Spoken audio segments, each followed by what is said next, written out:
Oh, hi, this is the continuation video I'm going to make. This is I'm going to start constructing this bottom part of the steering stem. So I thought I'd just run through the bits and pieces of it and then actually start to do it. I might pause every now and again because I need to bang it on. I'll just tell you a bit more about that in 2 secs. First thing I'm going to do is mention is this nut here. Here we go. I think it's an M27 and this is a lock nut, and this, I don't know if you can see a little bit of thing on there. This is the nut that holds the whole bearings in on the top. It's the last nut that goes on before you put the handlebars back on. But I was going to try and buy another one, but I found they're really expensive. You can see it's kind of, is it zinc plated or whatever? So what I've decided to do, as it's a lot of money just for one, I'm going to and as I've mentioned many times, it's just a 7-year-old bike, so it's I'm going to just reuse it in this case. So what I'm going to do is put it inside a plastic container. Stick it that way down, and I'm going to cover it with some of this distilled vinegar. It's 5% acidic, so it could take a day or 2 or 3, whatever, and it'll get rid of this surface rust which you can see on the outside. Let me just show you, where are we? Oh yeah, I think you can see it there. All I need to do is just cover it really, and obviously after tomorrow morning I'll have a look and see how it's doing. Just you don't fill it up or anything like that, just cover it. That'll do. What I normally do is every morning or whatever, I just let's just stick that to one side. What I do is every morning I take it out of here. Wait, that's better.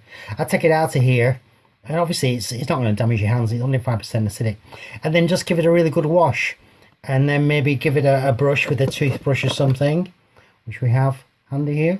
Just give it a brush with a toothbrush, and see if it's loosened and if the rust has dropped off, which it will do. Let me just put this to one side then, and then my next plan, once I've got rid of the rust, is to give it a spray with some undercoat for a start. Here we go. Let me just find the old yeah, it's just a grey primer, this. So before I actually spray it, I'm going to fill the inside with some tissue. Just squeeze it up, fill the inside so the paint doesn't go on the inside threads, and then just give it a quick spray with this. Just one spray would probably be enough. Then once I've given it a quick spray, I might even get some it's handy we got these cans handy, isn't it? I've forgotten to fill them ice, and then just spray a bit of black on it, or whatever, pink if you like to, or yellow, or whatever colour you want. It's just so that you don't get that rust coming back really so quick. And if you watch my other videos, you'll know that not only do I put give it a bit of paint treatment, as we call it, but I'll also be oops, let me just drop this over.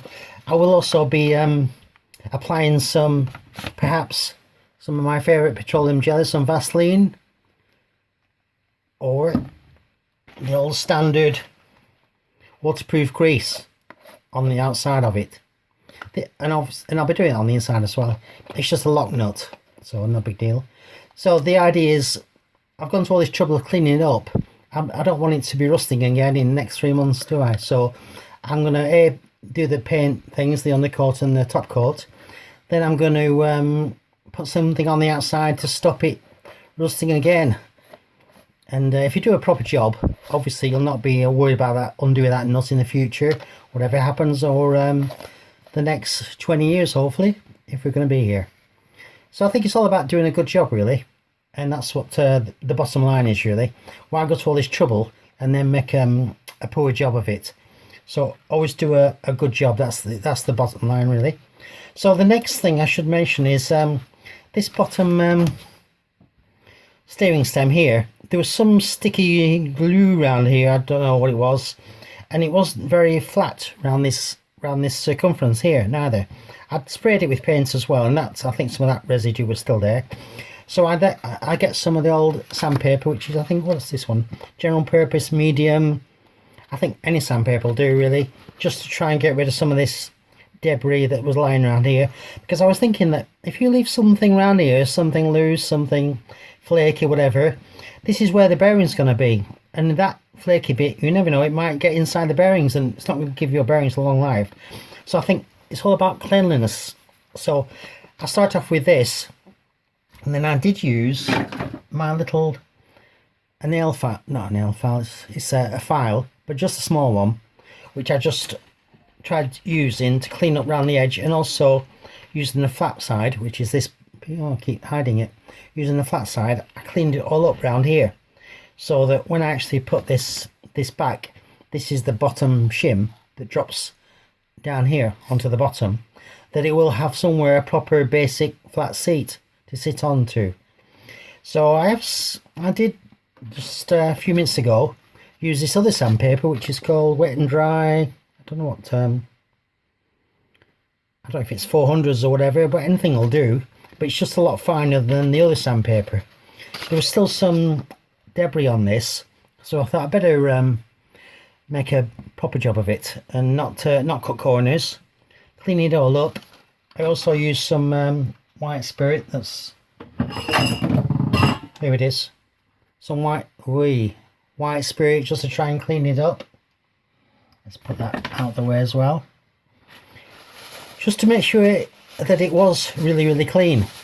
So I think what I might do to demonstrate, shall we say, is to get some of this. Oh, before I do that, let me show what I'm going to.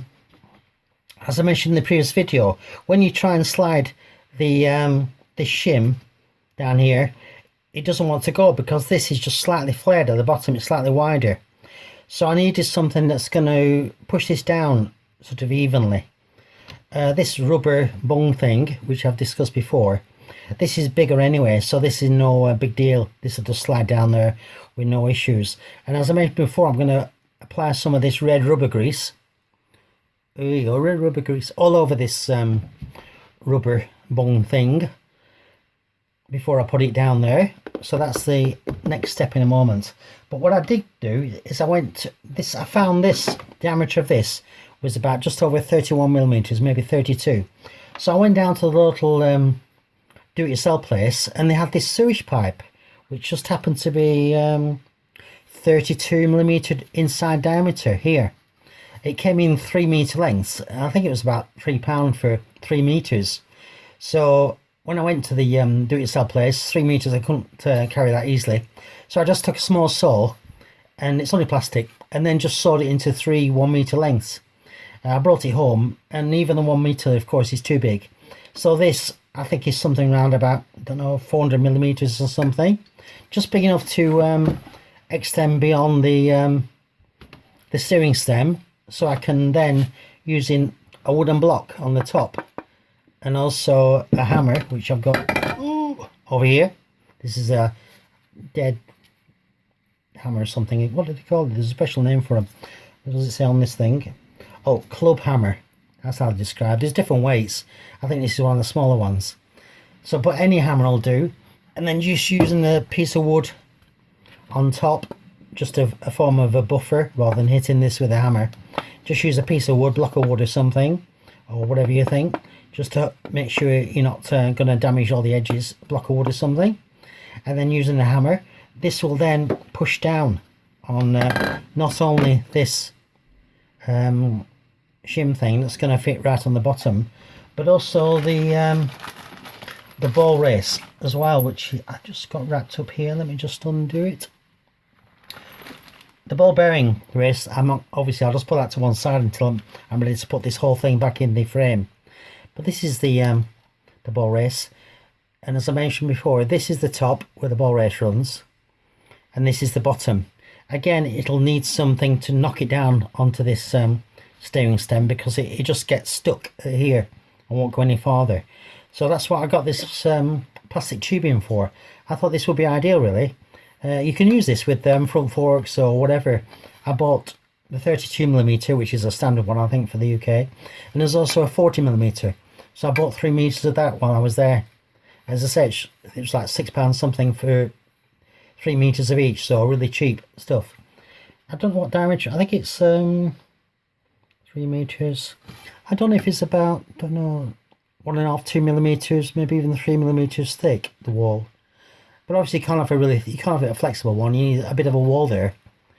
So if I just move on to the next stage, which is going to be, I think I'll apply some of this waterproof grease onto this little shim thing.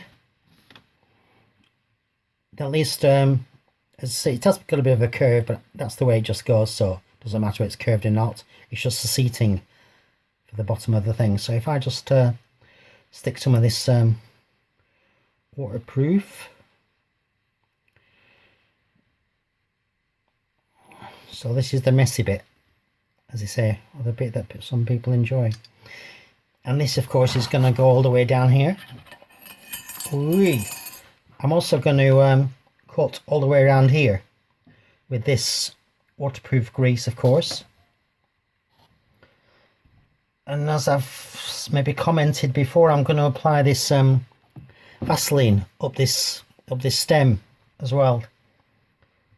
So I know some people say you can never have enough grease, but it's just a matter of just getting it waterproof. My idea is better grease than no grease. So I think we've got enough down there. Let me just wipe my hands off that. That's one step. So we've got that. Next stage is this. Let's put that one to one side at 2.6.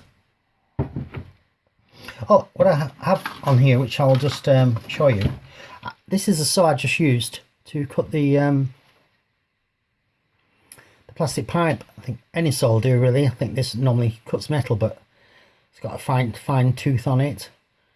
As long as you do a straight cut, because the idea is that, of course, that you want to end up with a straight cut across here, not sort of angled or whatever. Because the more straight it is, then the better in the force that when you actually start banging it. If you have it really jagged, then of course it's going to be not be so easy to when you start hitting with a hammer. So let me just move them out to one side and move this out the way as well. So the next thing I want to do is get this red rubber greasy stuff. I think that's nice red colour.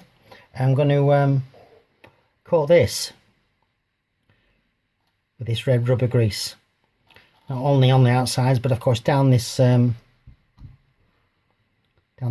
as well.